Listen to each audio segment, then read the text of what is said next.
Buenas tardes. Muchas gracias al doctor Jaime que me está tomando una foto por la invitación. Tienes que hablar con mi representante porque son más caras. Al doctor Jorge Ceguera por la oportunidad de hacerme regresar a esta que considero mi alma mater, mi casa, y de la cual tengo muchos recuerdos, todos buenos, para hablar un poquito sobre el tema que me impuso el doctor Jaime Galindo, que dice el ejercicio como terapia cardiovascular, farmacológica, cuál, cuánto y dónde, y que yo decidí cambiar. Y voy a hablar de algo que le puse el ejercicio cibernético. Y ahorita vamos a ver por qué. Esos son los 4 puntos que voy a tocar a lo largo de la plática. Abordaremos un poquito lo que son las necesidades del paciente, conceptos básicos sobre cibernética, los efectos del ejercicio en el cuerpo, los tipos de entrenamiento en forma de recomendaciones prácticas. Es muy alentador, muy estimulante tener un grupo tan heterogéneo del público, pero también es un reto porque hay que dar un poquito a todos. Entonces empezamos con las necesidades del paciente. Antaño la práctica médica era muy fácil. Llegaba el paciente con el doctor y le decía: doctor, hace una semana que no como, no duermo y no tomo agua, ¿qué cree que tengo? Dice: pues tiene hambre, sueño y sed. Todo era más sencillo antes, nos lo hemos ido complicando con el paso del tiempo. Ahora, indudablemente, el médico debe de basar su terapéutica en las necesidades del paciente, su diagnóstico y su tratamiento. Siempre debemos de buscar qué es lo que el paciente necesita, no necesariamente lo que el médico requiere. Lo dice: es que el paciente necesita un eco y necesita un cateterismo. Yo nunca he tenido un solo paciente que ha llegado a mi consultorio y dice: doctor, tengo la curiosidad de saber cuál es mi tiempo de relajación isovolumétrica del ventrículo izquierdo. ¿Me puede hacer un eco? O ¿cuántas ramas tiene mi arteria circunfleja? El paciente tiene otras necesidades. Todos los estudios y la información que nos brindan son necesidades de los médicos para poder entender qué es lo que está pasando, pero no debemos de olvidar al paciente. Doctor, voy a seguir con angina cuando subo, cuando vengo del mercado, o con disnea, ¿se me va a quitar o qué va a pasar? Después del infarto tengo mucho miedo. Tengo miedo de que me vuelva a pasar, tengo miedo de morirme. Y hay gente que está realmente apanicada. Doctor, ¿cuánto voy a vivir? ¿Puedo seguir conduciendo mi automóvil o no? Doctor, ¿puedo seguir teniendo relaciones sexuales o ya no? ¿Puedo volver a trabajar? Y de ser así, ¿puedo trabajar en lo que yo trabajaba antes o tengo que cambiar de empleo? ¿Puedo jugar dominó otra vez? ¿Ustedes han visto una partida de dominó? Es violenta, ¿no? Se avientan las fichas y gritan. Y... bueno, hay gente que me ha dicho: doctor, es que yo no sé si me puede pasar algo en una partida de dominó. A ese grado. Entonces dejan de socializar. Muchas veces hay ruptura de la pareja, porque es mucha la crisis que se da cuando hay un evento coronario, crisis de tiempo, financiera, biológica, psicológica, familiar, que tiene que tener una solución. Se va el paciente a casa y sigue una pésima dinámica de codependencia, de chantaje, de fragilidad, que en muchas ocasiones es falsa. Y al paciente nada le dice: ya no estás enfermo, ponte a trabajar, vete con tus hijos, haz tu vida. Y muchas veces viene el divorcio. Doctor, voy a volver a pasar esto porque, ¿sabe? Es caro. Un infartito así, suavecito, con un stent, 3-4 días de terapia, no se los perdonan en menos de 200-300 mil pesos. Ahora imagínense algo complicado o un evento recurrente. Y finalmente, ¿cuál es mi calidad de vida? Y no me refiero a una calidad de vida que es estar en la playa y que lo estén abanicando, tomándose una cerveza. Es la calidad de vida asociada a la salud. Esto quiere decir que la enfermedad y sus síntomas no me impidan el poder hacer lo que tengo que hacer o lo que quiero hacer. Esto es, en resumen, algunas de las necesidades que tienen nuestros pacientes y que no vamos a conocer hasta que no se las preguntemos dentro de nuestra consulta. Cibernética. Aquí tenemos a los padres de la cibernética, el doctor Norbert Wiener y el doctor Arturo Rosenbluth. El doctor Arturo Rosenbluth, según escritos hechos por Wiener, fue el que le dio la idea para establecer lo que son los conceptos de la cibernética.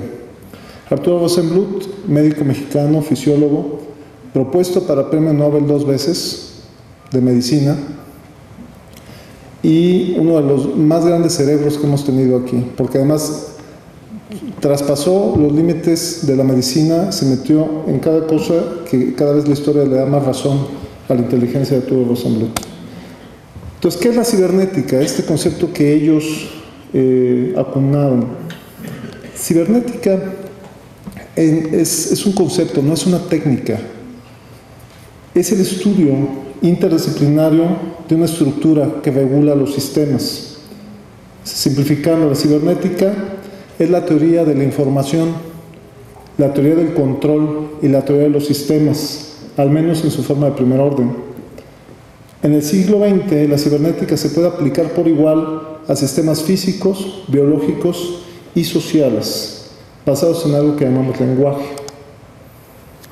La cibernética se basa en la teleología, el cual es el estudio de los fines, de los productos o propósitos de algún objeto, algún ser, o en la doctrina filosófica de las causas finales. Sus usos más recientes lo definen simplemente como la atribución de una finalidad u objetivo a procesos concretos. Toda conducta debe ser relacional. El comportamiento que tiene, ya sea un sujeto que tiene un proceso biológico, que tiene un grupo social, no es individual. Siempre está basado en cómo se relaciona con su medio y cómo va cambiando en esta relación de dos o más ítems. El carácter relacional del cambio es que esta forma de comportamiento de un fenómeno necesita dos conceptos forzosamente. El concepto de entrada, de información, de insumos, de lo que ustedes quieran, y el concepto de salida, o el input y el output. Inmediatamente se establece un nuevo concepto, que es el de realimentación. Ojo, no retroalimentación. La retroalimentación puede ser bastante dolorosa y aparte no alimenta a nadie. El término es realimentación o feedback. En este caso, en inglés se puede decir biofeedback.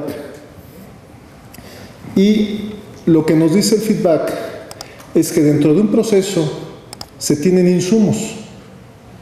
Algo entra a esa caja negra que procesa y esto da productos de salida.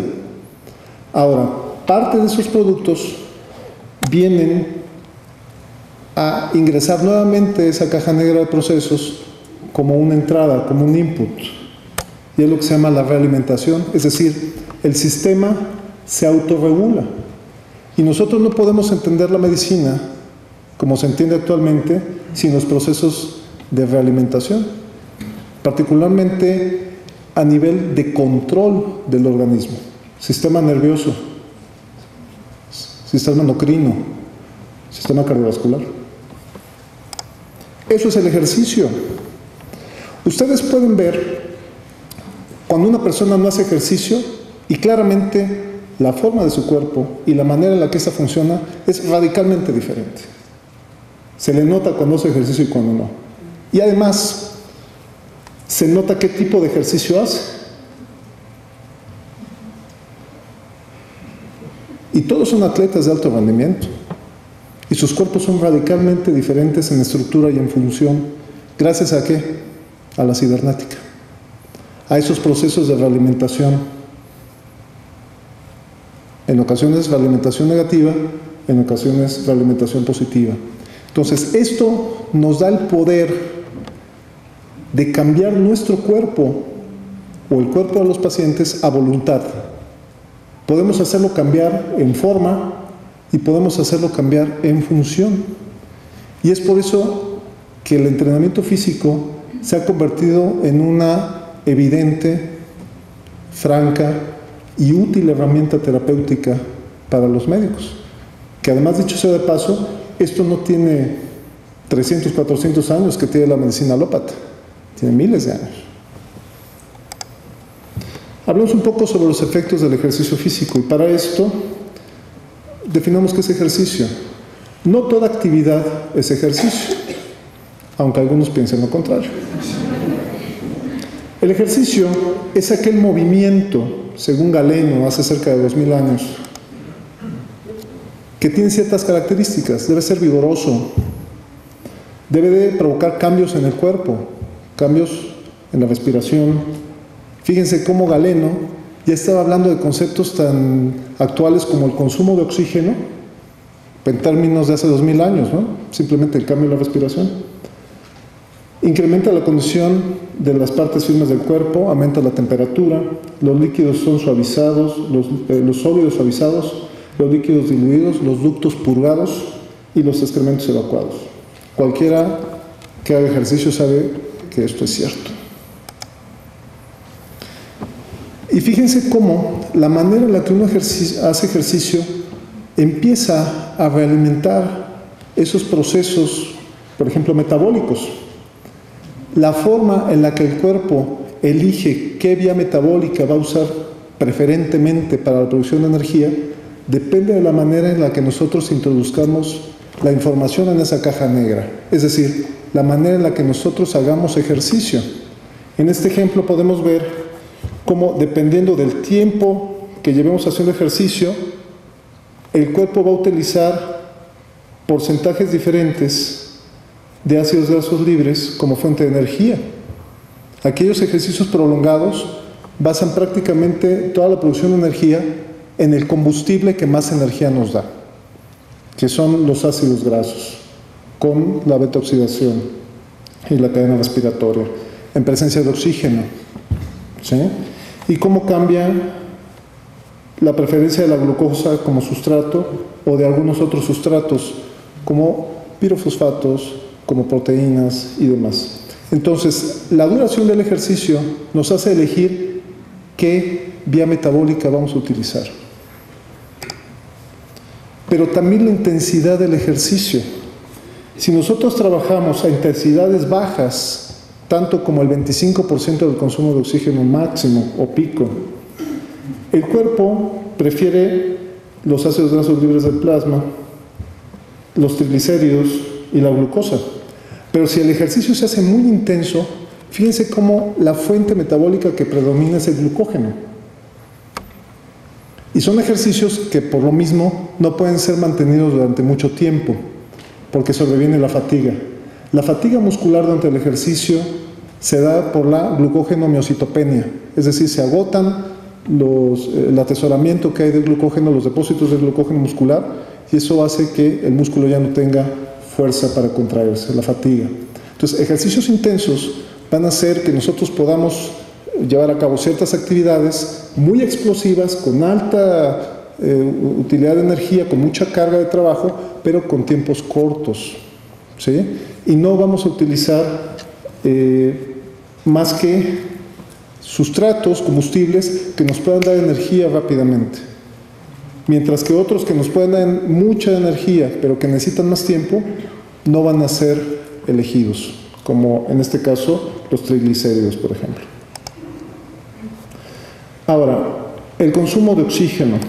Si nosotros aquí vemos esta curva, aquí tenemos un protocolo de ejercicio donde el reposo empieza a hacer ejercicio, después el ejercicio se suspende y este es el consumo de oxígeno durante el protocolo escalar de entrenamiento o de ejercicio, y siempre se va a producir un poco de energía por vías metabólicas no dependientes de oxígeno, ¿sí?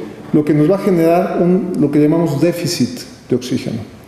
Si el ejercicio es ligero, nosotros en el post-esfuerzo vamos a pagar esa deuda. En el post-esfuerzo vamos a pagar este déficit de oxígeno como una deuda de oxígeno, o le llaman la dinámica de recuperación del oxígeno o pago de oxígeno, que es muy diferente a la que se ve cuando el ejercicio es más intenso. Aquí al aumentar el ejercicio, aumenta también, no mucho si se fijan, el déficit de oxígeno en comparación con el ejercicio ligero, pero vean el gran tiempo que se necesita para recuperar y para pagar esa deuda de oxígeno. Porque esto en mucho se da por vías metabólicas no dependientes de oxígeno. Y si el ejercicio es máximo me refiero a que incluso ya alcanzamos el tope cardiovascular o cardiopulmonar para aportar oxígeno y estamos usando otras vías francamente diferentes para producir energía, vean cómo la recuperación es muy lenta para pagar ese oxígeno que debemos. Ahora, aquí se dan un sinnúmero de cambios metabólicos que en ocasiones para ciertos pacientes pueden ser deleterios, como por ejemplo la acumulación de hidrogeniones, el ácido láctico y demás que acidifican el medio y pueden producir complicaciones que nosotros no queremos en nuestros pacientes. Hay muchas formas de hacer ejercicio. Esta es una definición muy básica de los tipos de ejercicio que se basa en el tipo de contracción, si es isométrica o es isotónica. Si el ejercicio isotónico se repite y es rítmico, se llama ejercicio dinámico y lo podemos hacer en una sola ocasión como una prueba de ejercicio o instalar un programa de entrenamiento con repeticiones del ejercicio agudo. Aquí vemos cuáles son algunos de los cambios que provoca el ejercicio aeróbico, no aerobics ni spinning, que no es lo mismo. Muchas veces dicen que es cardiovascular, efectivamente, porque provoca cambios cardiovasculares, pero no fomenta el metabolismo aeróbico. No todo ejercicio que hace que haya cambios en la frecuencia cardíaca es un ejercicio aeróbico. A este ejercicio también se le llama ejercicio de resistencia. Es un ejercicio que permite que el sujeto se mantenga haciendo ejercicio y se resista a la fatiga, que pueda continuar. No confundir con el ejercicio contra resistencia, que son ejercicios isométricos que involucran una gran cantidad de energía para vencer por pocos instantes una gran carga de trabajo. El ejercicio de resistencia es como caminar, correr, nadar, y el ejercicio contra resistencia es como hacer un sprint o levantar pesas. Entonces, este es ejercicio aeróbico de resistencia y provoca cambios a nivel morfológico en la densidad capilar. Al aumentarla, hay un aumento de la circulación colateral, del diámetro de las arterias, de la masa miocárdica y volúmenes cardíacos. Por otro lado, desde el punto de vista funcional, hay una modulación del sistema nervioso autónomo con una disminución del sistema simpático, un aumento del parasimpático, disminuye la concentración de catecolaminas libres, hay una regulación a la baja de los receptores adrenérgicos, hay una mejoría en la función endotelial y el sujeto puede llevar a cabo la misma carga de trabajo con frecuencias cardíacas más bajas, con tensiones arteriales más bajas y con un consumo miocárdico de oxígeno también menor. Pero hay otros cambios que provoca el ejercicio de resistencia. Aquí esta foto me la tomé y casi me caigo cuando me la tomo, pero bueno, pero queda bonita. Los músculos periféricos cambian. De hecho, probablemente los cambios más dramáticos del entrenamiento no se dan a nivel central del entrenamiento cardiovascular, sino a nivel periférico. Hay un aumento del número, tamaño y densidad de las mitocondrias. Hay una mayor expresión de la función de los citocromos, mayor concentración de hemoglobina, el lavado del lactato es mayor y evidentemente el consumo de oxígeno también lo es. A nivel de lípidos, hay un incremento de la actividad enzimática, el transporte de lípidos, disminuye los triglicéridos, aumenta el colesterol HDL, baja el LDL, hay una mayor sensibilidad muscular a la insulina y un incremento de los depósitos de glucógeno. Aquí ya no me fue tan bien, me resbalé. Y en la sangre, los cambios que vemos con el ejercicio de resistencia es que aumenta el volumen plasmático, el número de matíes, la plasticidad y por ende la cantidad de membrana que pueden adosar a los capilares y el intercambio de gases. hay una menor agregación plaquetaria y una mayor actividad fibrinolítica, lo cual para los cardiólogos es especialmente atractivo, sobre todo en pacientes coronarios. Fíjense, el ejercicio, además de provocar estos efectos, tiene efectos más allá de lo que es aparente. El ejercicio en los factores de riesgo, baja el colesterol total, como dije, sube el LDL, baja el HDL, baja el LDL, los triglicéridos, baja los niveles de tensión arterial y además aquellos sujetos que entran en un programa de entrenamiento tienen mayor probabilidad de dejar el tabaco de manera sostenida que aquellos que no hacen ejercicio. En esta gráfica nosotros podemos ver cuál es el impacto o el efecto que tienen programas de ejercicio, programas de rehabilitación con control de factores de riesgo en diversas series sobre la mortalidad global y la mortalidad cardiovascular, recordando que el riesgo relativo de uno no implica riesgo ni beneficio. Cuando el riesgo relativo aumenta, la rehabilitación es dañina y cuando baja de uno, la rehabilitación es benéfica. Y podemos ver cómo los estimadores puntuales y prácticamente todos los intervalos de confianza del 95% nos dicen los beneficios que hay de hacer ejercicio, ya sea en un programa aislado o de rehabilitación integral, sobre la mortalidad, tanto global como cardiovascular. Si tienen ustedes un sujeto que hace 8 METs o que hace 5 METs, digamos, y ustedes con entrenamiento pueden hacer que el amigo de 5 METs haga 6 METs, eso cambia brutalmente su pronóstico de sobrevida. Estamos hablando que una persona que hace más de 8 METs, ese grupo de sujetos tiene una mortalidad alrededor de 30% a 14 años. Pero cuando hace menos de 5 METs, la mortalidad es del doble, es del 60%. Sin embargo, la podemos recuperar. Si el sujeto mejora una MET en las diferentes series, se ha visto que hay una sobrevida de más del 17% en el grupo de sujetos que hace ejercicio en comparación con los que no hicieron ejercicio. Ahora, el riesgo cardiovascular. Siempre hay que evaluar el riesgo cardiovascular. ¿Y por qué dijo el gato? Pues no sé, vamos a ver. ¿Para qué evaluar el riesgo? Inicialmente, porque hay que identificar y excluir aquellos sujetos que no pueden hacer ejercicio, que dicho de paso es muy pequeño el número de sujetos con contraindicaciones formales para entrenar. Identificar aquellos que deben ser estudiados con mayor detalle. Identificar aquellos factores de riesgo que se deben de corregir. El control de los factores de riesgo debe ser dirigida y la estratificación nos dice dónde tenemos que actuar. Conocer el riesgo que tiene un paciente de tener complicaciones durante las sesiones de entrenamiento.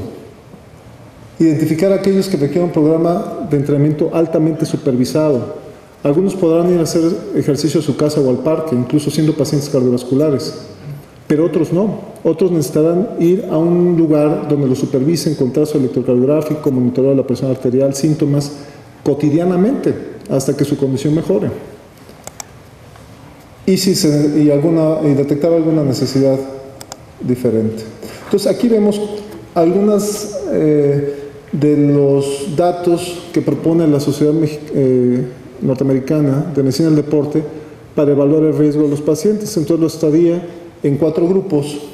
El grupo A dice son sujetos aparentemente sanos, donde no hay restricción de actividad física, no se requiere evaluación de electrocardiograma y la supervisión del ejercicio no es necesaria tampoco.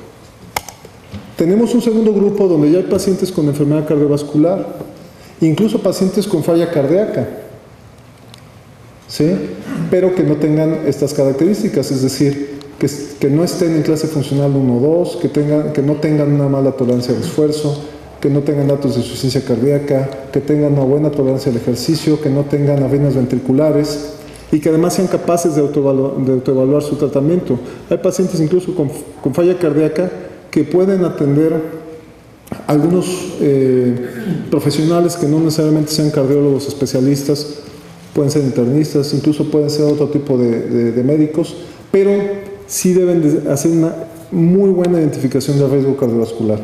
El principal problema que nos puede causar accidentes durante el manejo de un paciente con enfermedad cardiovascular es no saber en qué riesgo está y no tener el equipo para poder supervisarlo o para poder intervenir si tiene una complicación grave como un paro cardiovascular.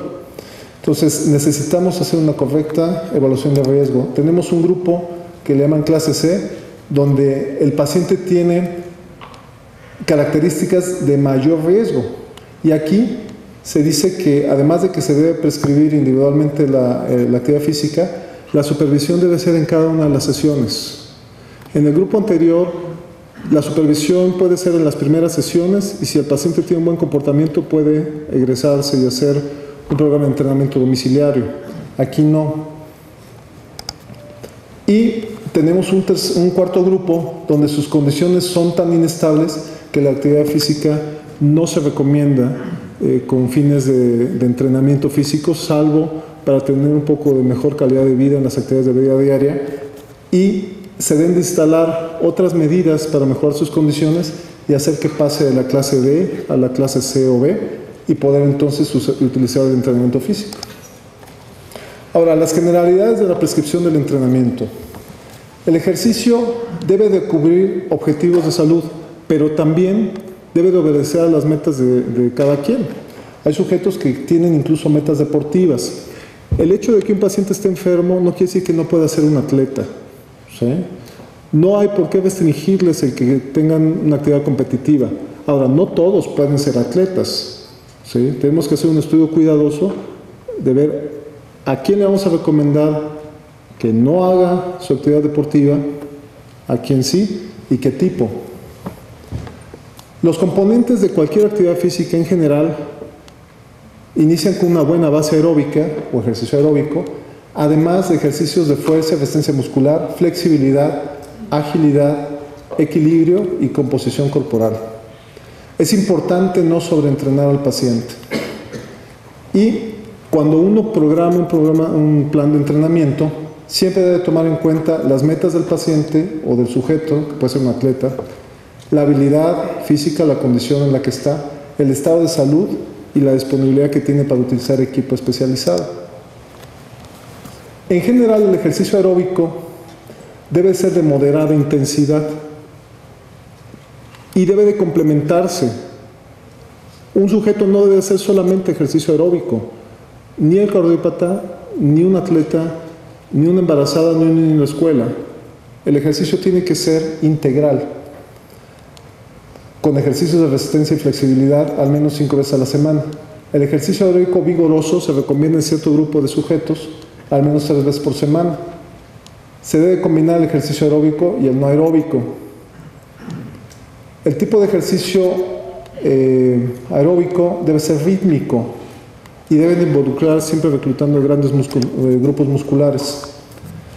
Hay algo que le llamamos FIT o que le llaman los norteamericanos FIT y son los componentes del ejercicio aeróbico a prescribir, que es la frecuencia, el número de entrenamientos que vamos a hacer en una semana, por ejemplo, la intensidad con la que se va a hacer, el tiempo que va a durar cada sesión y el tipo de ejercicio que va a hacer. Siempre debe de haber estas 4 fases. El sujeto siempre debe de calentar, debe de ir acostumbrando su cuerpo a la actividad que va a hacer. Cuando ustedes van al bosque de Tlalpan y ven a la gente que está calentando y está haciendo esto, eso no es calentar. No tienen mucha idea de lo que es el ejercicio. Eso es estirar. Y si ustedes estiran en frío, pueden provocarse serias lesiones musculares. Calentar quiere decir, si voy a correr, calentar es caminando, a paso lento, después trotar y demás. Es el mismo movimiento, haciendo que nuestro cuerpo se vaya acostumbrando a ese brutal cambio que es estar en ejercicio. Al menos entre 5 y 10 minutos. Yo recomiendo siempre 10 minutos. Después, la fase principal del ejercicio, que puede durar de 20 a 60 minutos con una intensidad moderada. El enfriamiento, la vuelta a la calma, que debe ser de 10 minutos, y entonces sí, ya con el músculo caliente, hacer sus series de estiramientos. El volumen o la cantidad de ejercicio es lo que se ha visto que da el acondicionamiento cardiovascular. Es como al piloto, las horas de vuelo. Entonces, es una combinación de frecuencia, intensidad y duración del ejercicio. El ejercicio aeróbico Puede hacerse de manera continua o en intervalos, no menores a 10 minutos. Y teniendo en cuenta que si queremos que el sujeto baje de peso y lo ponemos a hacer ejercicios menores a media hora, nunca va a bajar de peso. ¿Por qué? Porque el cuerpo no está utilizando las grasas. Ya lo vimos en la diapositiva anterior. El ejercicio para bajar de peso tiene que ser forzosamente prolongado. Lo que se ha visto que da salud cardiovascular, mantiene la salud cardiovascular, es al menos quemar 1000 kilocalorías por semana, lo que es un promedio de 150 minutos a la semana, 30 minutos 5 veces a la semana. También se dice que más de 10,000 pasos medidos con un pedómetro. Y para bajar de peso, como les digo, no puede ser en menos de media hora. Aunque la dosis del ejercicio no está bien establecida, a mayor volumen de entrenamiento, mejores beneficios. El ejercicio contra resistencia es básicamente para trabajo muscular. Se puede usar el levantamiento de peso libre, peso controlado, bandas elásticas, no menos de 2 veces a la semana, y siempre dejar reposar al músculo. El músculo se adapta y crece en reposo. Si nosotros hacemos ejercicios de resistencia todos los días, eso no sirve, no permite la adaptación. Hay que provocar un poco de fatiga muscular, pero no de falla. O sea, el sujeto que hace ejercicio debe sentir un poquito de fatiga, pero no que ya no puede moverse, porque esto puede provocar daños musculares. Y entre sesiones, entre series, podemos hacer una recuperación de 2 a 3 minutos. Vamos a ver algunos tipos de entrenamiento, recomendaciones prácticas. Por ejemplo, para sobrepeso y obesidad. El tipo de ejercicio aeróbico, involucrando grandes grupos musculares. No hay que olvidar nunca combinarlo con ejercicios de fuerza, elasticidad, equilibrio y coordinación. 5 a 7 veces por semana. Intensidad regular. De 30 a 60 minutos. Y hay que procurar tener un volumen de al menos 150, si no 300 minutos por semana. El ejercicio tiene que ser cotidiano, prolongado y moderado. Hipertensión. Tipo de ejercicio aeróbico con grandes grupos musculares, más lo que ya comenté que hay que combinar. 3 a 7 días por semana, intensidad regular, de 30 a 60 minutos. Se pueden hacer intervalos de 10 minutos 5 veces al día. El paciente debe estar controlado, sobre todo si hay enfermedad arterial coronaria. El betabloqueador hay que usarlo con cuidado en pacientes diabéticos por la disautonomía y por que vayan a tener hipoglucemia y el paciente no se dé cuenta.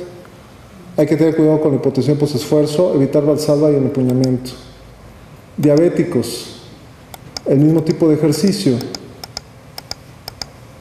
Aquí mucho cuidado con la hipoglucemia, sobre todo en pacientes que usan insulina, que no se pongan insulina en los miembros que están usando para moverse. No ejercitar antes de acostarse porque pueden tener una hipoglucemia reactiva y pueden hacerlo en la noche y tener una neuroglucopenia. Y en fin, otras características que hay que cuidar. Dislipidemia. Si se fijan, muchos de los ejercicios son muy parecidos.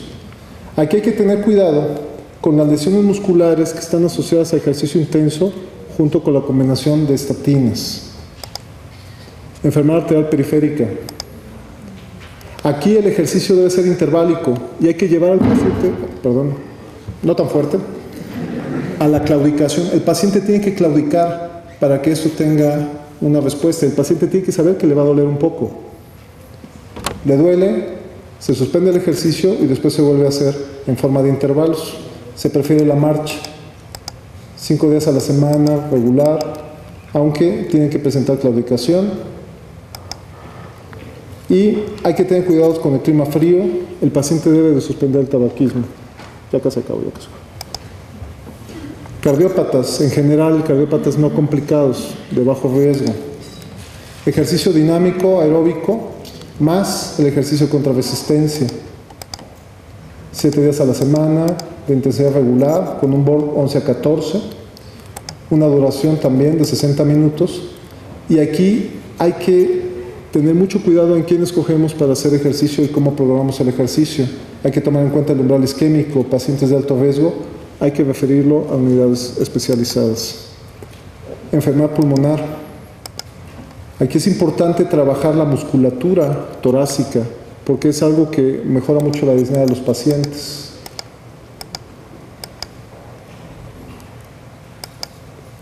Embarazadas, ejercicio dinámico aeróbico.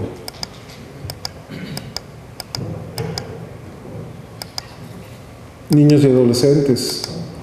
Como ustedes pueden ver, el ejercicio se puede prescribir en muchas condiciones, tanto de salud como de enfermedad. Osteoporosis, para fijar el calcio, ejercicios de fuerza, básicamente.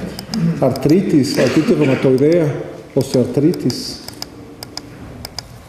Cáncer. Se ha visto que mejora mucho la calidad de vida y también la sobrevida de pacientes con cáncer. Y finalmente también pacientes con virus de inmunodeficiencia humana. Aunque no disminuye la actividad del virus, mejora mucho la calidad de vida y disminuye la incidencia de complicaciones. Todo esto lo pueden consultar en las guías americanas. Conclusiones. El abordaje del caso de un paciente debe dirigirse siempre con relación a sus necesidades, no hay que olvidarlo. Los programas de entrenamiento son cibernéticos y esto nos permite, basados en la realimentación, dirigir los efectos. Casi podemos hacer lo que queramos con el ejercicio. El ejercicio disminuye la mortalidad, el perfil de riesgo y mejora la calidad de vida. Todas las personas que necesitan actividad física deben ser revisadas por un médico. El ejercicio debe ser individualizado. El ejercicio aeróbico de alto volumen es el que mayor beneficio da sobre la salud. Siempre debe complementarse con entrenamiento de fuerza, coordinación, elasticidad y equilibrio. Las características generales del entrenamiento aeróbico son el FIT, frecuencia, intensidad, tiempo y tipo. Toda sesión de entrenamiento aeróbico debe tener 4 fases: calentamiento, fase principal, enfriamiento y estiramientos. El programa integral de entrenamiento debe de adecuarse al estado de salud o enfermedad de cada paciente. El personal de salud podrá prescribir con seguridad un programa de entrenamiento físico en población sana y en algunos enfermos con patologías no complicadas, siempre y cuando se realice previamente una evaluación de riesgo, se refieran a los pacientes de moderado y alto riesgo con el especialista. Y finalmente, este es el mejor ejemplo cibernético. Fíjense.